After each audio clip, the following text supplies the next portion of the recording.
stressed? Why are math textbooks always so stressed? What's that? They have to deal with so many problems. Very well done. Very well done. Okay. What did the apple tree say to the farmer? What did the apple tree say to the farmer? Stop picking on me.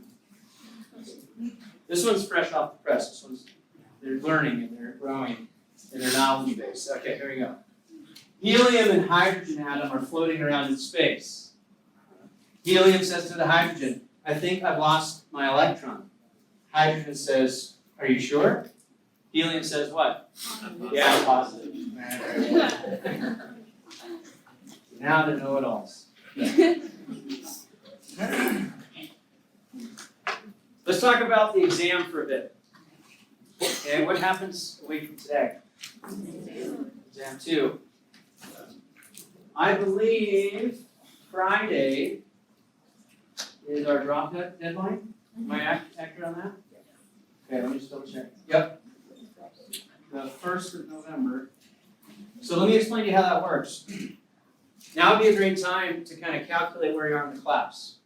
All right, we've got, what, 8 or 9 pre-quizzes and post-quizzes by Friday. Remember, we drop your lowest of each. And some of you are grateful for that, and I get it, right? We all have bad weeks, so we get some freebies. So you can calculate your grade, and you've got 2 more exams. So you got a few more quizzes, pre and post, and you got 2 more exams. Exam's not till Monday, and your drop deadline is Friday.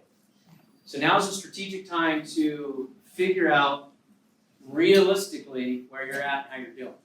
Does that make sense? I'm not allowed to email grades out. Some of you guys, we worked on this in office hours today. So if you email me, I can't email you your grade. I can't do the calculation. We're not allowed to. There's a law in 1974 called the FERPA law.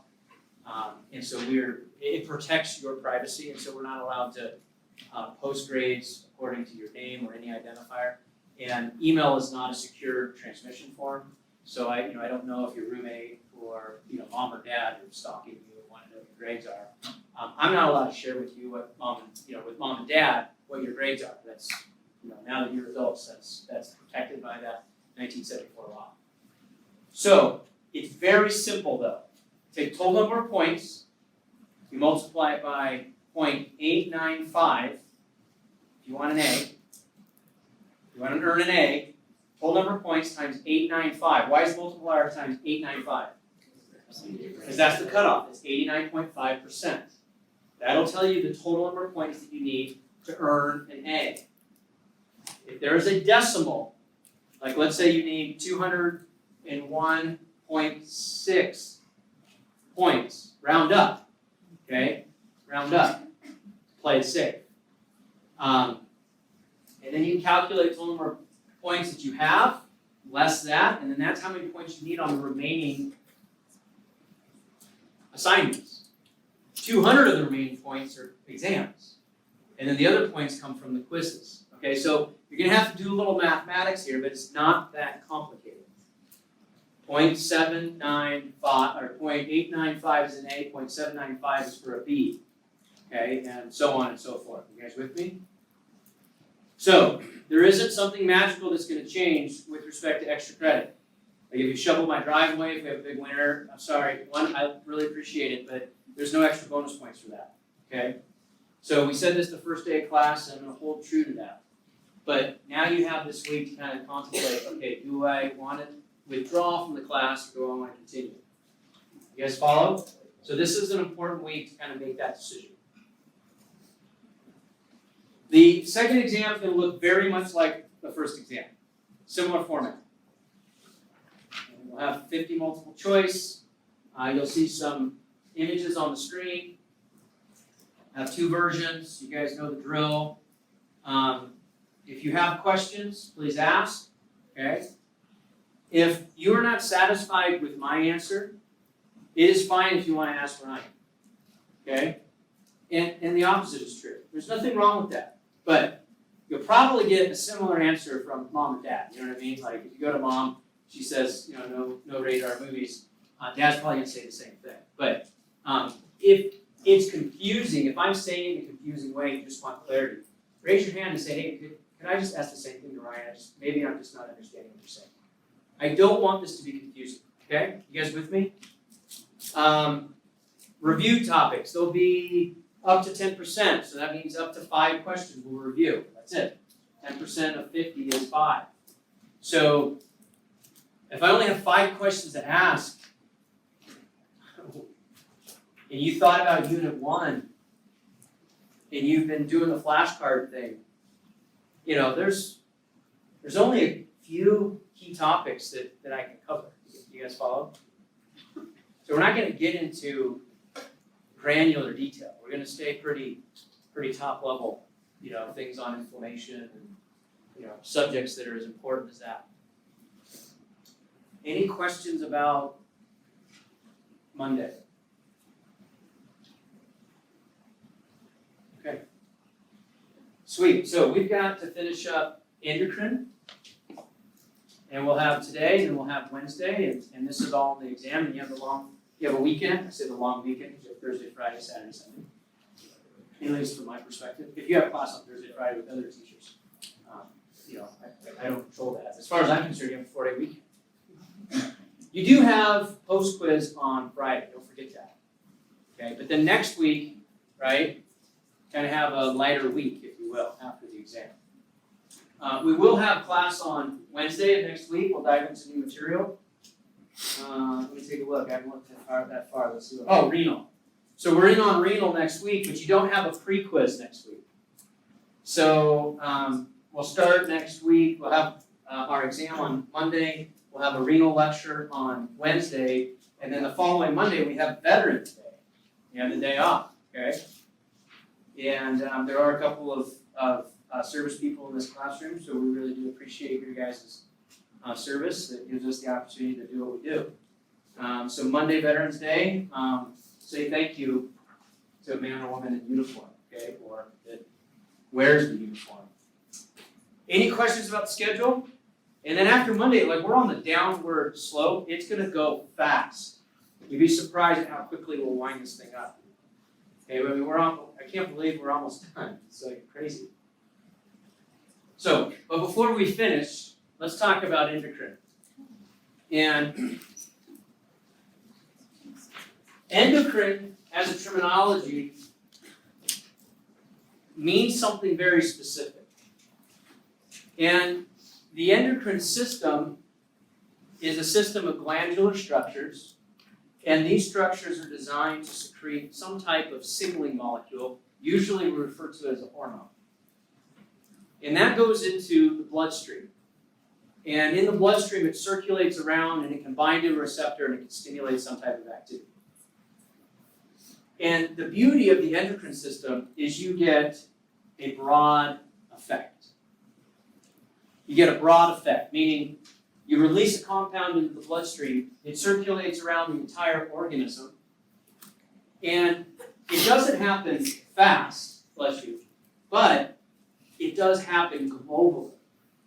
So the endocrine system is a global, broad signaling system to get the entire organism to do something, respond. So one of the best examples that I think characterizes the endocrine system is puberty. Wouldn't it be nice if puberty happened overnight? Huh? Awkward changes of the voice, right? The pimple stuff, right? Things just are there. Okay? It's not like this awkward transition. I have 1,017 questions coming from your adolescence, right? Because I'm supposedly the subject matter expert, so I get all the questions, right? Ask your mom, okay? So puberty doesn't happen overnight. But look at what happens to the entire organism. You take a child, and now you have an adult, okay? And puberty lasts a period of time. Another example, pregnancy. Okay, hormonally regulated. Does not happen overnight. 9 months, some pretty amazing, arguably miraculous things happen in 9 months that blows your mind when you start studying it, right? But it doesn't happen overnight. So let's contrast, before we contrast the exocrine, let's contrast it with another system that has the opportunity to cause changes, but it happens locally and it happens quickly. And that's the nervous system. So a lot of textbooks will contrast the endocrine system to the nervous system because they're almost very different, like polar opposites. You got the endocrine that goes slowly but broadly, and you have the nervous system that's very specific or targeted, but yet it's quick. Okay? We got muscle contraction. Right? So it's not like if I want to move from here to there and it's an endocrine system that I use, it doesn't take me 9 months to get over there. Right? That would kind of suck. Right? Just to push to the next slide. So we've got two very different modalities that regulate us. We're here to talk about the endocrine system, but I want to compare and contrast it to some other systems that you're familiar with. So you can kind of see what the utility is, why it exists the way it exists.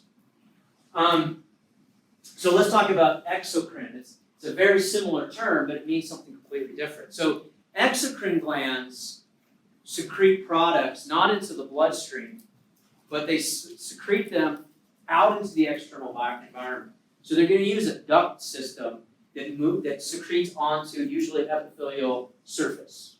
So think about exocrine sweat glands, or exocrine secretion of certain digestive enzymes that go out. Technically, the lumen of the GI tract is outside the body. You guys remember that? So if you're secreting exocrine digestive enzymes, like pancreatic amylase, it's released by the pancreas, the exocrine function of the pancreas, that releases it into the duodenum, and that helps to stimulate digestion, right? Or digestion specifically of fats. So exocrine and endocrine sound very similar, but they're very different. The neural system, or the nervous system, and the endocrine system operate very differently. So let's talk about a couple of other terms that are familiar or similar: paracrine and autocrine. Who can define paracrine and autocrine for me? You've seen these before. Like chemical signals, either from like a cell to cells nearby, or a cell that's like triggered itself. Okay, so which one's which? So autocrine would be itself, and then paracrine would be a cell triggering other cells around her. Perfect. Signaling. Autocrine means self, so you release a molecule or a signaling agent, it binds to the same cell and it causes an activity. That's autocrine.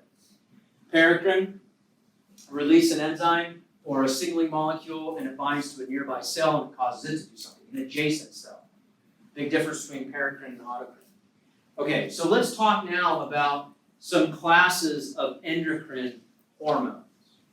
And we're going to talk about 4 on this particular slide. So we have peptides, steroids, monoamines, and icosanoids. So peptides, these are smaller fragments of proteins. You all probably know what peptides are.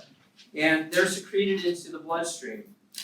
So an example is like the anterior pituitary gland will manufacture prolactin.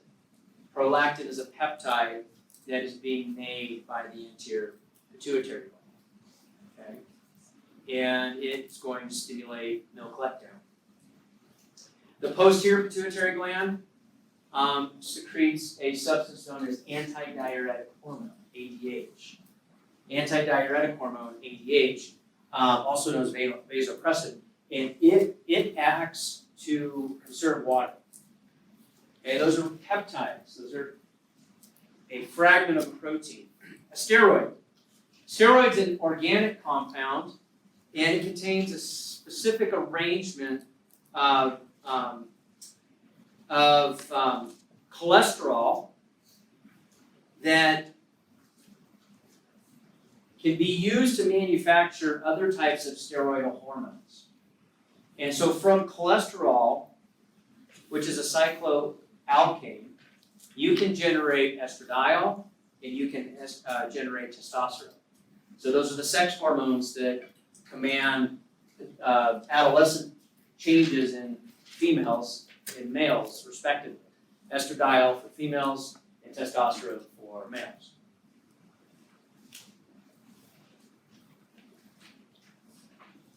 Monoamines.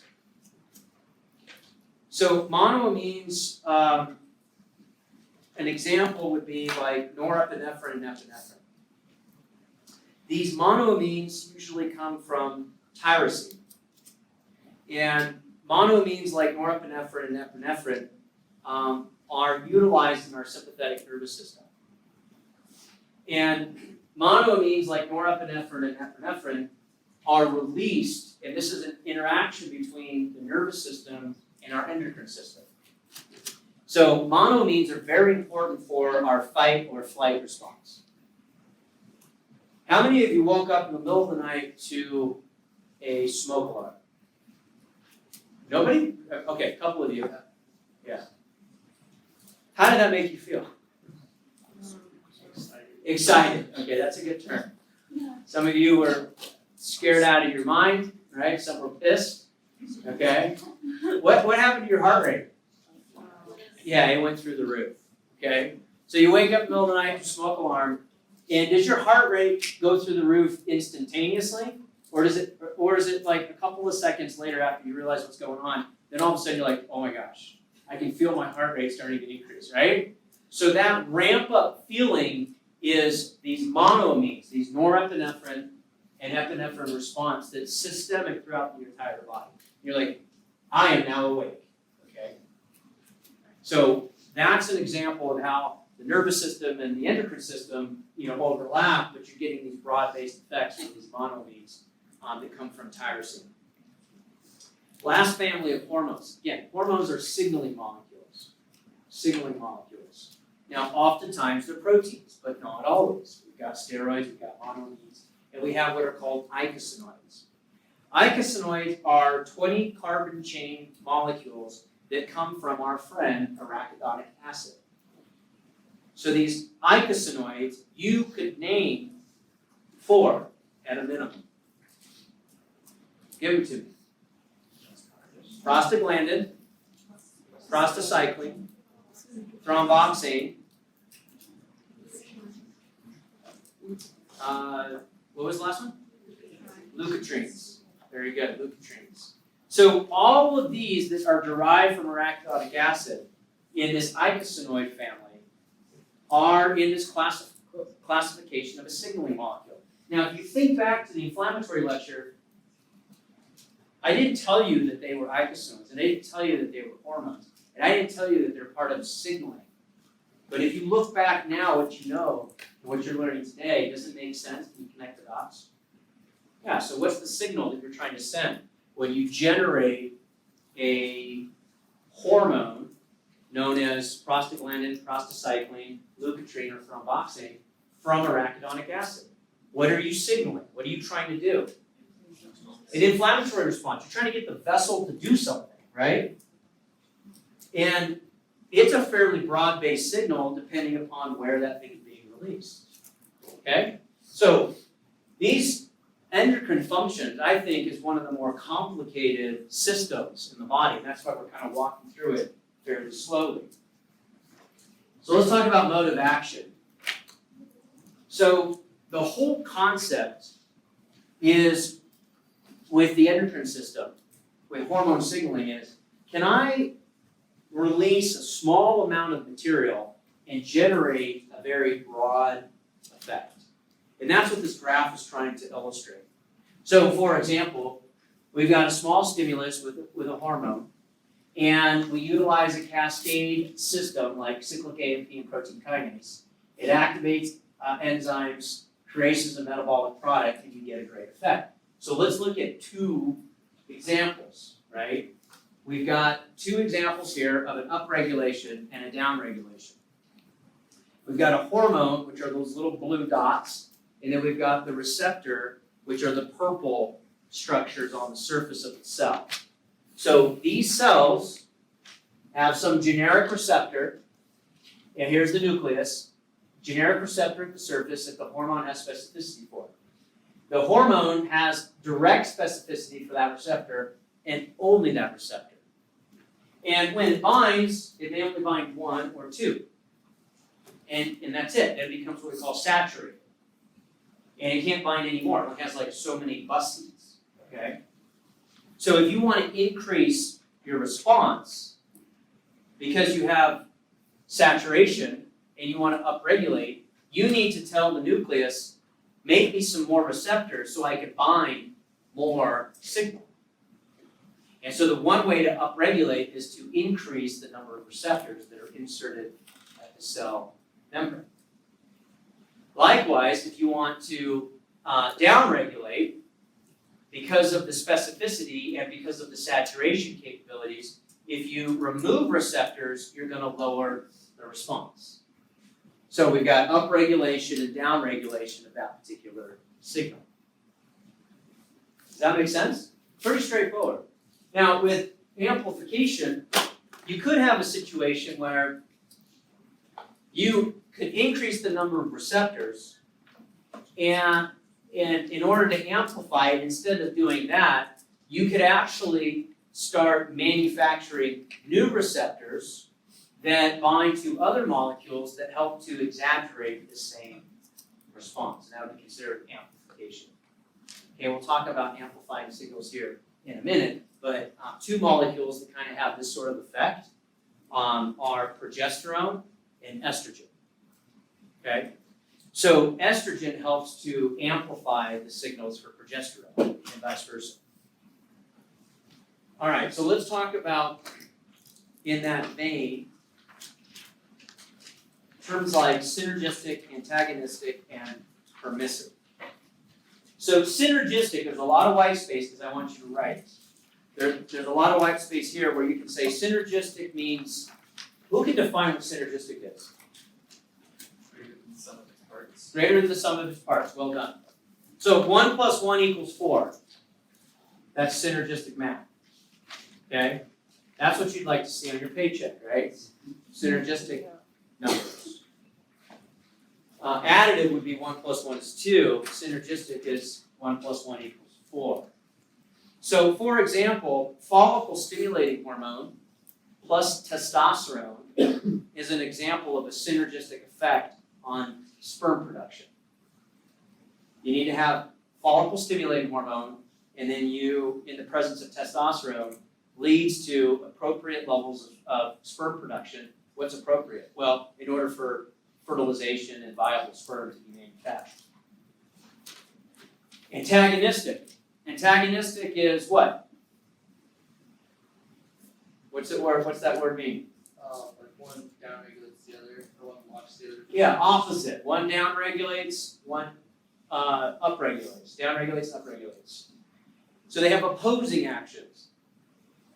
So insulin, for example, lowers blood glucose levels, whereas glucagon increases blood glucose levels. So those are 2 great examples of antagonistic effects.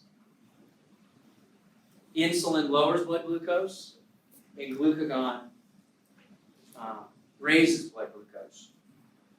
And then permissive. Permissive.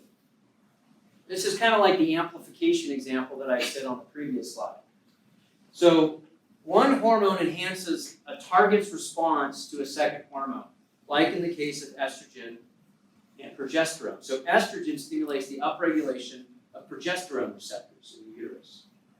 And so in the menstrual cycle, once a month, the estrogen and progesterone fluctuations are permissive activities, where one is actually helping to augment or encourage the other one's activity. That's permissive. Therefore, you amplify the signal. This particular slide is here to remind me, to remind you of how complicated this system really is. So this is one of the classic examples that engineers have a tough time putting their head around, right? I mean, in the bioengineering space, I either deal with biologists or I deal with engineers. And this is a slide that is like the epitome of the biologist, right? In the mind of the engineer. Like, they would ask a question, so which one of these networks does the pituitary gland control? Yes, would the biologist answer B. All of it. Well, when does it do which one? Yes, it does all of them, all the time. Well, how does it know? Well, it depends. What do you mean it depends? Like, how much of prolactin does it release? Well, it depends on when we're talking about. What time of the month? Is there a pregnancy? Is it not a pregnancy? Is it a male? Is it a female? So the engineer's like, okay, I can't model this. Okay, I need to know like 1.2 or 1.7, which is the number. Okay? So I want to point this to you because the hypothalamus, which is part of the brain, it influences with the releasing hormones the pituitary gland. And you've got two main parts of the pituitary. You've got the anterior and you've got the posterior. And the anterior pituitary gland is truly an endocrine organ. And the anterior pituitary gland has these different axes that control mammary gland activity, thyroid, testes, ovaries, right? The adrenal cortex, liver, as well as fat, bone, and muscle. And so the pituitary gland is kind of like the master gland that's signaling all of these systems around the body. And so if we have, for example, which came out of cancer, if we have a lesion in the brain, let's say in the hypothalamus, what's going to happen? Well, it depends, right? If we have a lesion in the anterior pituitary, what's going to happen? Well, it depends. But if you have a lesion in either the hypothalamus or the anterior pituitary, could you actually have effects downstream in any one of these pathways? Absolutely. So pituitary function and a tumor or a lesion or trauma or disease of the pituitary gland or the hypothalamus can manifest itself in so many different ways. You with me? And so, I mean, you're all over the place. I mean, you're in reproductive organs, you're in fat, bone, muscle, right? I mean, this is an extremely complicated field when you're dealing with the endocrine system. And stuff happens, and we're going to talk about specific diseases. But I just want to pause and try to give the introduction, set it up where it's important for you to take a global picture and recognize, wow, there's so many moving parts here. Like when this structure, or this system, when this system is operational and functional, we don't give it much thought. It's when something goes wrong that we start going, oh man, I wonder where the problem is. Well, now you've got a detective amount of work that's required that's pretty huge in order to figure this out. So we're going to walk through some of these, but I'm going to point you back to this map, this road map. It's going to give you, I think, that perspective of, wow, okay, now I kind of see down this axis what's actually happening. So, wouldn't be a bad idea, and you guys have seen, some of these. This is a clean one. There's some more risque versions of this online. But the hormones of the anterior pituitary gland. Frank likes taking showers so that he appears clean, tall, handsome, and professional.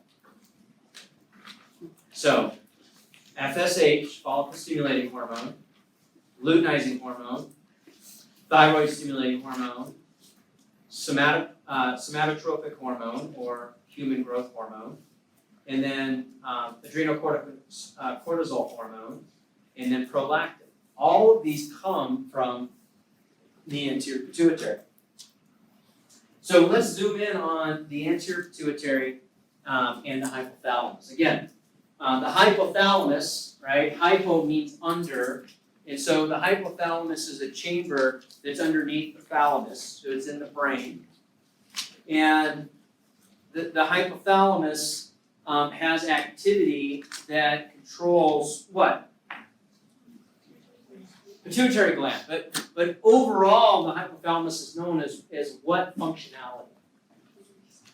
It regulates homeostasis, thank you. So it's called the homeostatic center, the hypothalamus. And it controls all sorts of different activities, including initiating activity through its influence on the anterior pituitary.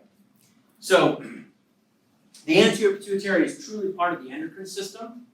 It's got a portal network of vanules that it uses to propagate its signal. And so you've got these portal vanules that move into this capillary network. Again, this is the vascular supply. So then these hormones are being released that go into the venous circulation, and then they get propagated throughout the body.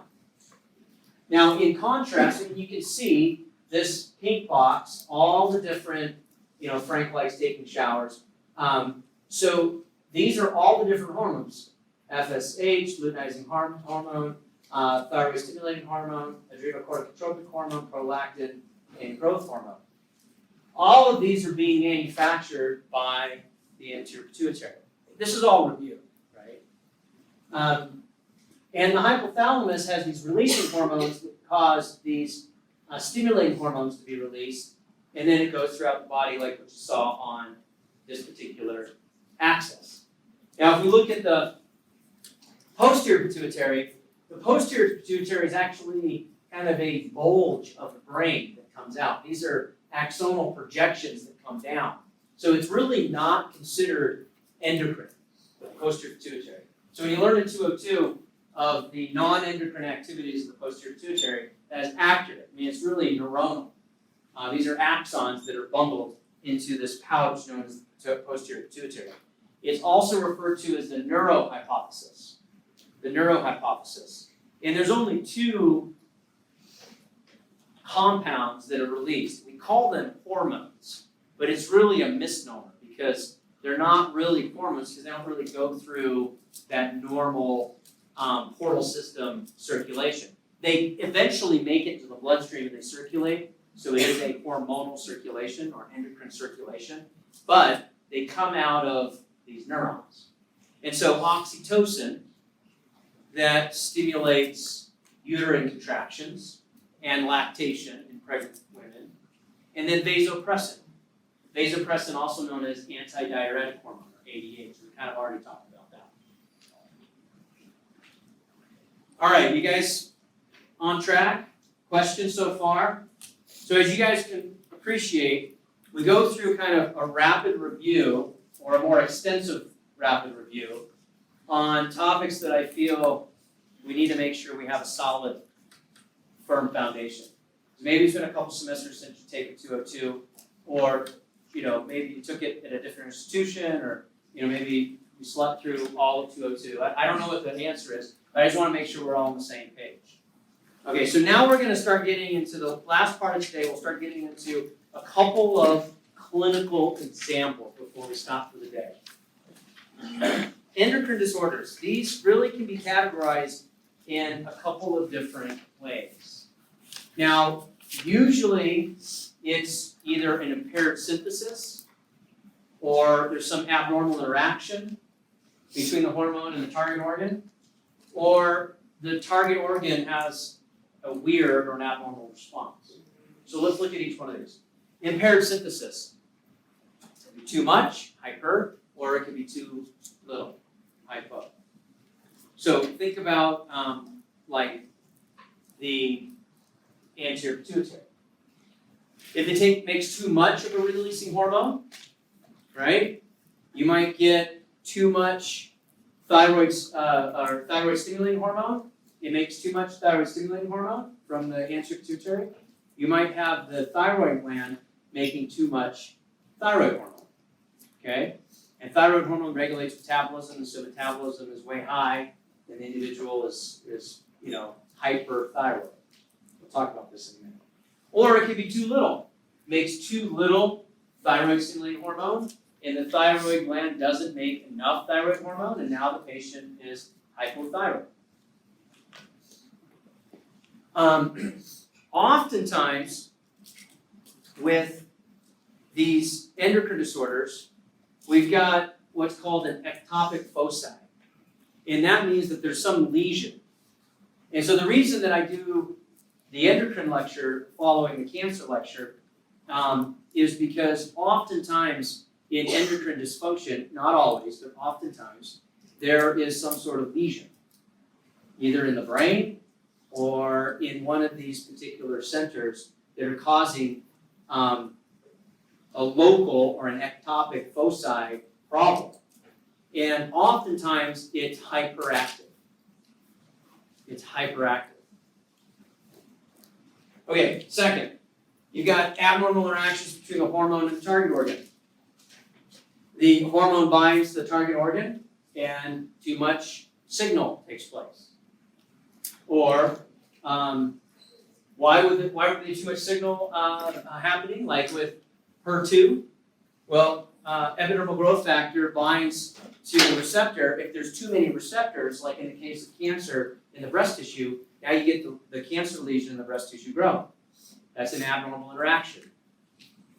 Could be an abnormal target organ response, where maybe there's a growth factor that binds and it triggers extensive vascularization of that tissue, which allows for the tumor mass to continue to grow.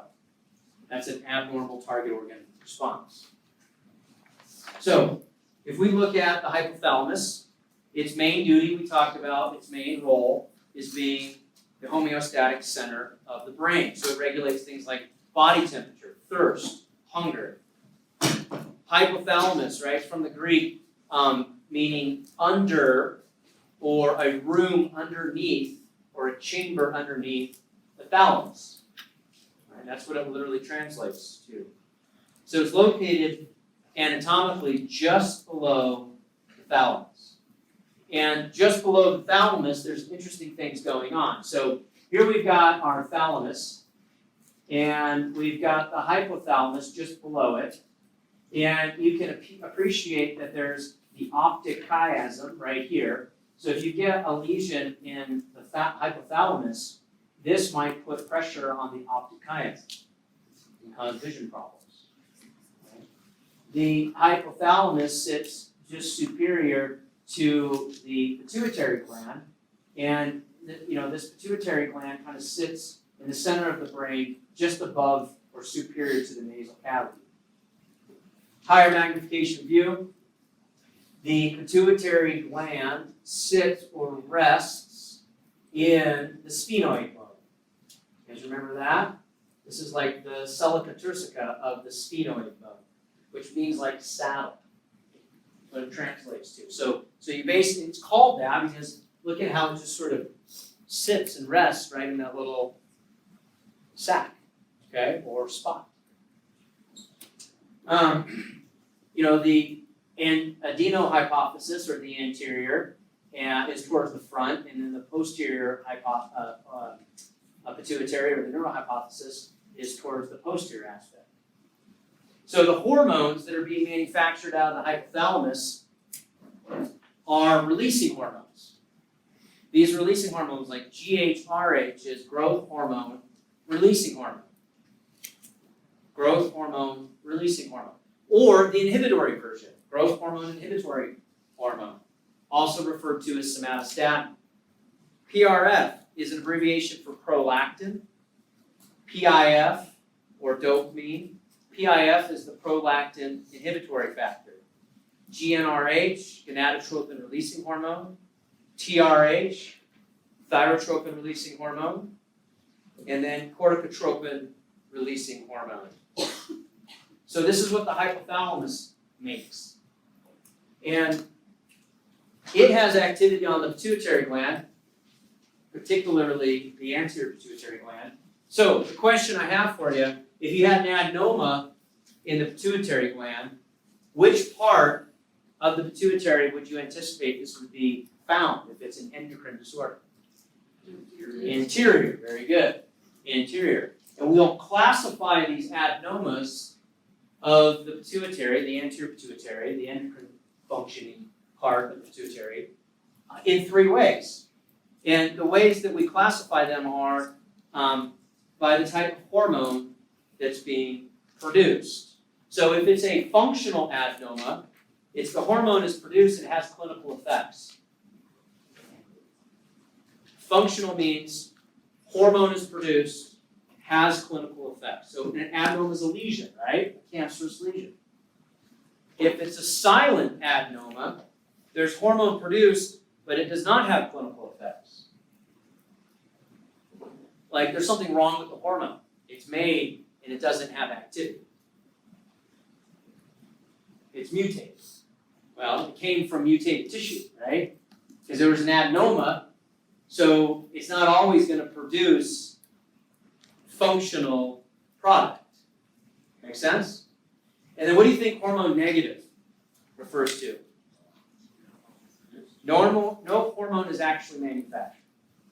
Very straightforward, very simple. Sorry. How is it different than silent?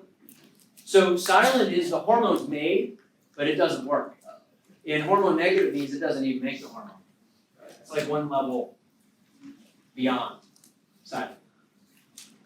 Okay, so let's talk about the clinical manifestations. And we're first focused on our pituitary gland. And so we're going to look at some diseases associated with the pituitary gland as we kind of wrap up today. And that's the organ, the target organ that we're focusing on. And then we'll come back to some of the other organs on Wednesday, like the pancreas, okay, and others, okay? But for now, we're talking about pituitary. We'll talk about the thyroid gland on Wednesday, okay? We're just going to get through the pituitary in the remaining time that we have. So, clinical manifestations. There could be mass effects of the pituitary gland with a lesion, an adenoma. Or there could be trauma, a car accident, and the pituitary gland is damaged, okay? There could be surgical injury. There could be a brain hemorrhage. There could be a stroke, right? You have a stroke anywhere in the brain, including affecting parts of the pituitary gland. So we could have optic chiasm impingement. I already mentioned that, and that can affect vision. We can have some cranial nerve impingement, right? A cranial nerve, like something that actually innervates a portion of the head and neck. You guys remember the 12 cranial nerves? Sort of. Okay. How about the vagus nerve? You guys remember the vagus nerve? So if you have an infarct or you have a stroke and you get vagal nerve trauma, the vagus nerve has innervations to the heart, thoracic cavity, and even parts of the abdominal cavity. That would be a bad one. Okay? You can have other ones like trigeminal nerve. You can have other ones like the vestibular coccylar nerve. The vestibular coccylar nerve feeds the inner ear, balance and hearing. So a patient could have trauma to the brain, cranial nerve impingement, or they could have an adenoma that affects the vestibular coccylar nerve. And could they go deaf in one ear? Yeah. Or both ears? Yeah. Could they have an altered sense of balance? Yeah.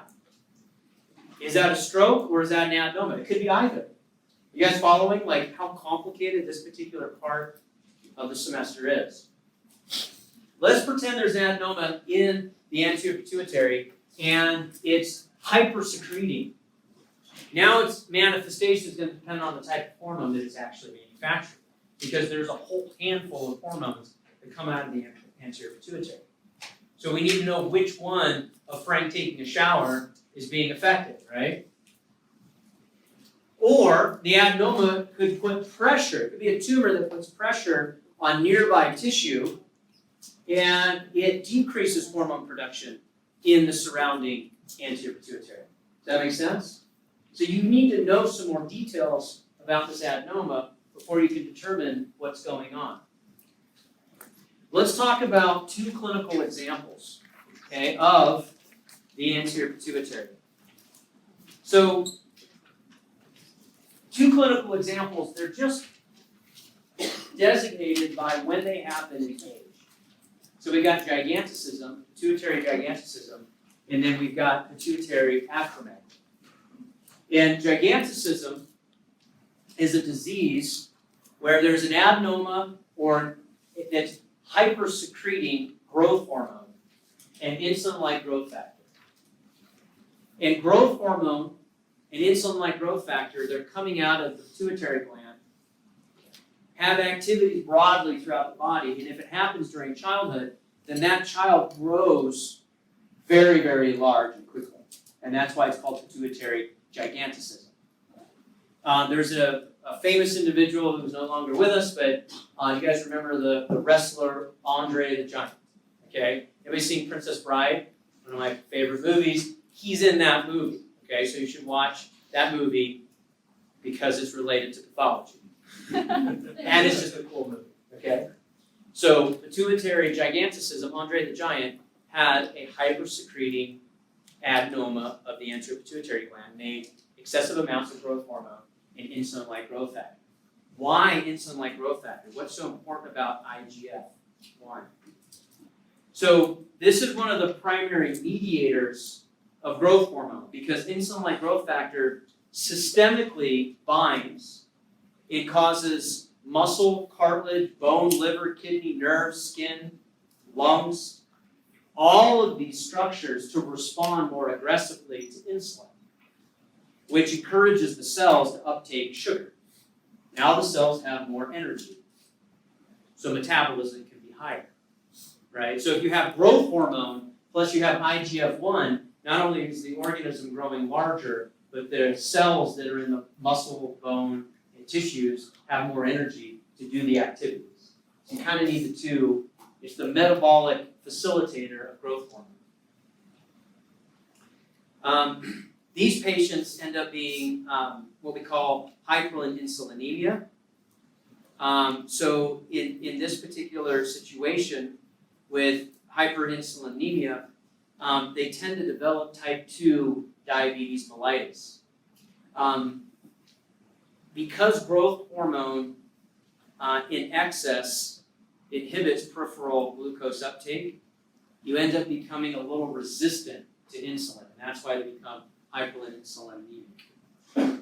We'll talk more about type 2 diabetes on Wednesday, but this picture of this gentleman, which you'd never be able to recognize if you walked in the door because his eyes are boxed out, is an example of pituitary giganticism. Now, acromegaly.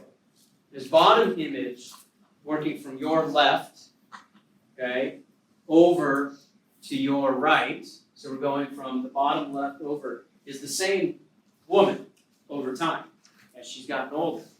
But her adenoma of her pituitary gland happened post-adolescence.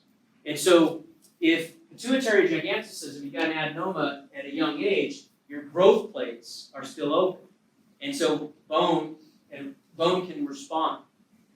Well, because growth hormone and IGF-1 are globally responsive, if it's post-adolescence and your growth plates are closed, you get some deformations that take place. And so post-adolescence, when there's an adenoma of the pituitary gland, you have excessive growth hormone production, you can get manifestations called acromegaly. And so now you see this patient moving from the lower left to the right in an acromegaly situation because the lesion developed when she was post-adolescence. So this acromegaly individual, you've got the cheekbones and the forehead become more enlarged, the jaw enlarges. I would say that this gentleman up top has some examples of acromegaly because he's got a very prominent jaw. He's got frontal bossing of the forehead. But with excessive growth hormone, like in females, you get more masculinizing characteristics. And so it's exaggerated in a woman on the lower panel of images. Okay. Let's talk a little bit about a lesion that would affect growth hormone. So there were times, let me back up, there were times when athletes were known to be supplementing with growth hormone. You think that's a good idea? It's a little dangerous, is all I'm going to say. Okay? So I'll leave it at that, because now you guys are educated and can educate others. Well, we know that prolactin could also be the hormone's effect. Maybe it's not growth hormone, maybe it's another one of the anterior pituitary. So this particular example tends to be the most commonly seen tumor that's hormonally active, is a prolactinoma. It's actually not pituitary gigantism or pituitary acromegaly, it's actually a prolactinoma. And so in this picture, let me dim the lights here. In this picture, you can actually appreciate on the right image with this MRI that's actually been pseudo-colored where this prolactinoma is. Here it is right here. Okay? And you're noticing that the optic nerve here is actually elevated. They're highlighting this for you so you can actually draw your attention to it. So in women with a prolactinoma, because prolactin induces breast tissue development and milk production, and it suppresses ovarian cycles, because if you're releasing prolactin as a female, that means you're probably pregnant. So you're not gonna go through a menstrual cycle because you're already pregnant. You're gonna save that biological energy for the developing embryo. Okay? So about 30% of the pituitary tumors that we get in our patient population are this type. It's the most common. If you have high serum levels of prolactin in women, you get two conditions, galactorrhea and amenorrhea. So galactorrhea is the spontaneous flow of milk, or milk lectin, even though you're not pregnant or nursing. And then amenorrhea is the absence of a menstrual cycle. Okay, so that's what happens in females that have a tumor of the anterior pituitary that's making functional prolactin. Now in men, it gets a little bit more interesting. It becomes like feminizing for men.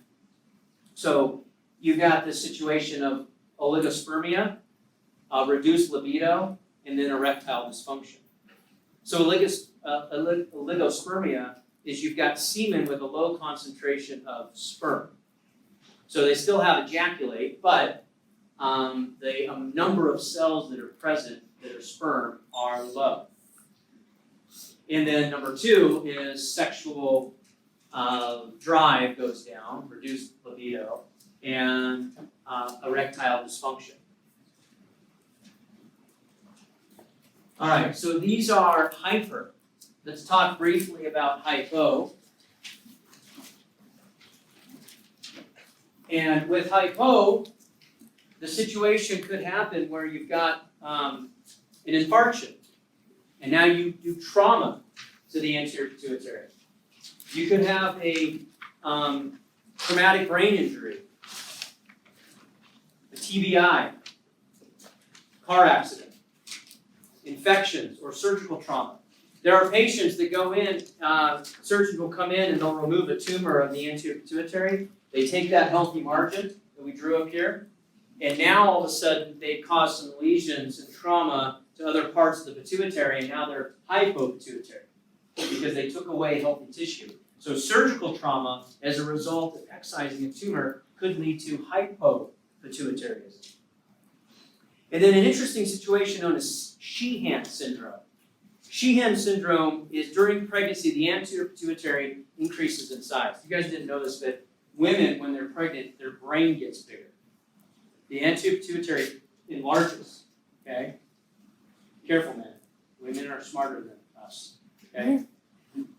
In pregnancy, the anterior pituitary gland enlarges because it's a hormonal activity center, and so it is perfused with a higher amount of blood flow. And then after pregnancy, if there's a lot of blood that's lost during delivery, you could actually cause an infarction of the pituitary because it was requiring so much blood flow, and now you just had hemorrhage happening during delivery. A lot of blood being lost during delivery. The enlarged pituitary is at risk of becoming ischemic or infarcted, and that's known as Sheehan syndrome. So it's a postpartum pituitary infarction that occurs due to vasospasms of those arteries that recently developed. All right, the last slide that I'm going to talk about, and we'll pick up here, but I want to introduce it, okay? And it's important that you hang for just an extra 60 seconds if you can. Diabetes insipidus is posterior pituitary. The reason this is important to talk about today is I had to get this far because we're going to talk about diabetes mellitus on Wednesday, and I want to have 2 different lectures so you don't mix them up. This is not diabetes mellitus. This is diabetes insipidus, which is of the posterior pituitary. Diabetes insipidus. So diabetes insipidus in Latin is siphoning, right, without taste. Siphoning without taste. Siphoning diabetes and without taste, insipidus. It's referring to water. And the other one is sugar, so we'll look at that. Hypo, antidiuretic hormone secretion. So what ends up happening is you lose too much water in your urine. Because the posterior pituitary, if there's a lesion in the posterior pituitary, it's not making enough vasopressin, or it's not making enough, another word for it is antidiuretic hormone, then you urinate and you lose a lot of your water. You don't concentrate your urine. Okay, so that's why in the Latin we say siphoning without taste, because everything is diluted. You with me? So they knew it was a water issue. They're pretty smart. So we've got 3 symptoms. We've got polydipsia, excessive thirst, which would make sense. We've got polyuria, excessive urination, which makes sense. And then we've got hypernatremia. Hypernatremia, the third blank. This is elevated sodium in the blood. Because if you lose a lot of water and you leave the sodium back, now your blood is hypernatremic. Two causes of diabetes insipidus. Neurogenic is the most common form, and neurogenic is referring to an issue with the brain due to a lack of ADH or vasopressin, usually because there's an infarction, a stroke, or there's an adenoma lesion. Bless you. Nephrogenic is less common, and it deals with the kidneys. That's why it's called nephrogenic. And usually those are patients that are at end-stage renal failure. Nephrogenic. Okay? Thank you for hanging on a little bit longer. It's for your benefit because on Wednesday I don't want to talk about this one. I want to talk about the other one. You guys with me? Okay. I'll see you guys Wednesday.